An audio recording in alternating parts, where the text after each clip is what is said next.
The Igbo man is the biggest problem of an Igbo man. And of a truth, the Yoruba man also, to a greater extent, is the biggest problem to the Yoruba man. After the protest, I have taken time to read the body language of the Nigerian government and the Nigerian people. I have come to the conclusion that, number one, the Igbo people have been conquered in this country. And the only man, in my opinion, who stood to revive or to tend to change the narrative that the Igbo people have been conquered in this country is only Mazi Nnamdi Kanu. And I will take time to explain this to you guys today. Now, before the protest, a lot of leaders in the eastern part of Nigeria, they come, they say a lot of rubbish where they need to talk. I listened to this deputy speaker of the House of Representatives. That guy when they talk as if they under the influence of drug. They tell Igbos that the Igbos have suffered a lot in Nigeria and that there's no need for them to come outside to join the protest.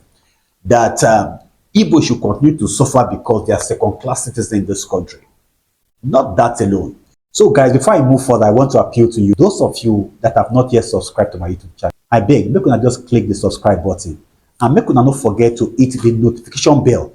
That will make me get access to my video whenever I get a new video. And most importantly, I beg, make una not forget to hit the like button because that will make a lot of people have access to the video. Okay, make we continue with what we talk. The governor of Anambra State, waiting in talk with the interview and with respect to the protest, he said that issue is not his problem. Invariably, that was what he was trying to say.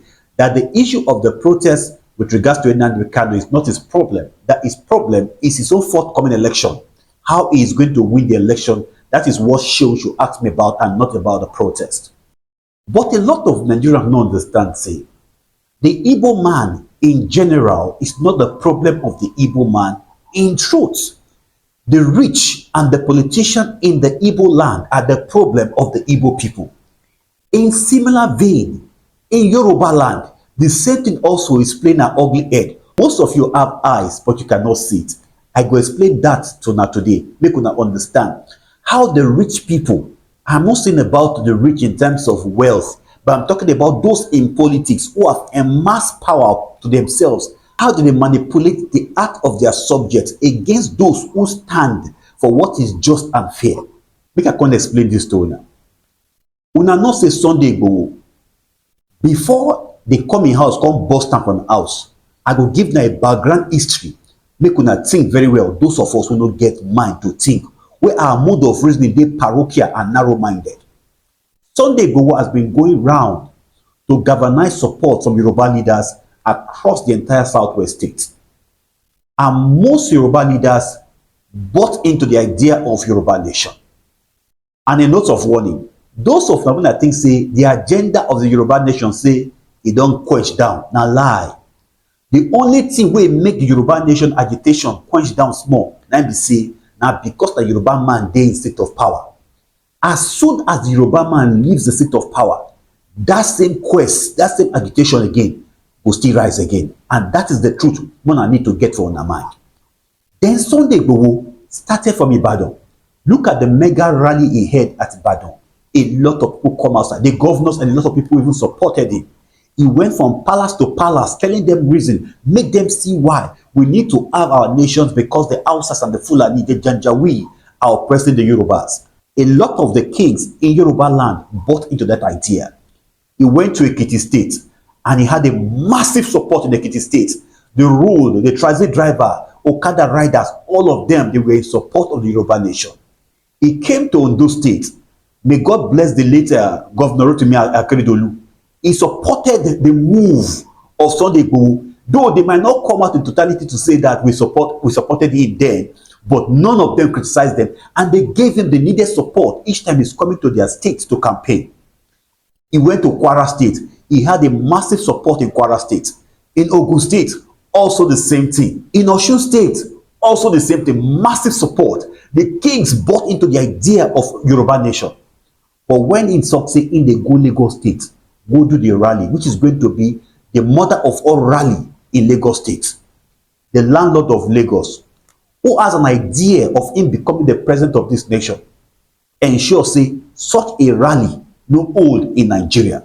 Mind you, this is not because the Yoruba people do not crave to have their nation at that time, but the interest of a man, because of what he desired to achieve, that is the primary reason why he decided then to say that everything that will make me not to achieve my agenda, I have to quash it.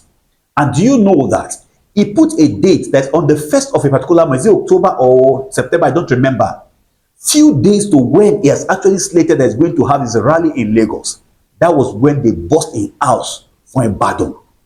That's when they came to his house in Ibadan because of the interest of a man who sold Sunday Igbo out then. Now, Yoruba person 9 says Sunday Igbo out now. So it's not about the Igbo man being the problem of an Igbo man. It's people who have political interest at heart. They are the ones who are betraying their own people because of their own selfish interests. And that is the reality that the ordinary people on the street must understand. Now, protest in itself is not a crime. Protest in itself is not a crime. You see, there is no nation in the world that want a drastic change that do not protest. What did protests try to do? Protests try to make the government sit on their feet to do little things which they don't want to do ordinarily. Let's say, for example, at that same protest that day, we have 500,000 Nigerians, Igbos, Yorubas. Some of them closed their shop down in Abuja and other states. They came to Abuja. They came to Abuja that day to join the protest. Even when police see crowd, then fear go dey their mind. Even for them to even say they want to tear gas, they no go fit. Even they start to, even as they start to they shoot, say people go clamp their head. So the fear go dey there, and the people would have sent a message to the government. Then the government will want to do what is right, which they have failed to do before now. So protest is not about you trying to say that no, it is crime. It's not a crime. And a lot of Igbo leaders who have been saying that Showore is the mastermind, Showore is this set of people. They are people who have interest, who are benefiting from this contraction called Nigeria. So whatever is happening in the eastern part of Nigeria is because a lot of politicians in the eastern part of Nigeria, because of what they are enjoying currently, no go make them want to talk through to power, or because of what they are projecting that in the future they want to become in this contraction called Nigeria. That is the singular reason upon which they are acting the way they are acting. Let me ask you this question. Apart from Peter Obi, which Igbo man currently has the capacity to lead in Nigeria? Let me ask you guys this question. If Tinubu finished now as president, which Yoruba man can you point out to say that Yoruba man can lead? In the northern part of Nigeria, maybe apart from Atiku Abubakar or Kwankwaso, who is that man that is going to lead Nigeria in the next 15 years? So the time has come for every region to begin to think deep. This contraction will call Nigerians that you guys think no go break. They come. This contraction will break if we fail to do what is right. So the Igbo man is not just the problem of an Igbo man. The rich people who are in government, who are enjoying from the contraction called Nigeria, they are the ones who are making the Igbos look as if they are second fiddle in Nigeria. How many Igbo leaders come out to have a press conference to say that Nnamdi Kanu should be released? Basically, none is having it because that is not their own interest. Their vested interest is what they want to get from the government and not all this crap what they talk about. So the truth remains that it is not only that Igbo man is the problem of an Igbo man, even the Yoruba man is the problem of a Yoruba man.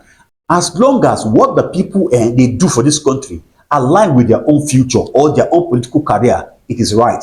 But whatever the people they do, we no align with them, then the people tend to be wrong. I promise to see you guys soon, but please don't forget to subscribe, to like, and to share this video. I remain the Eagle's Eyes.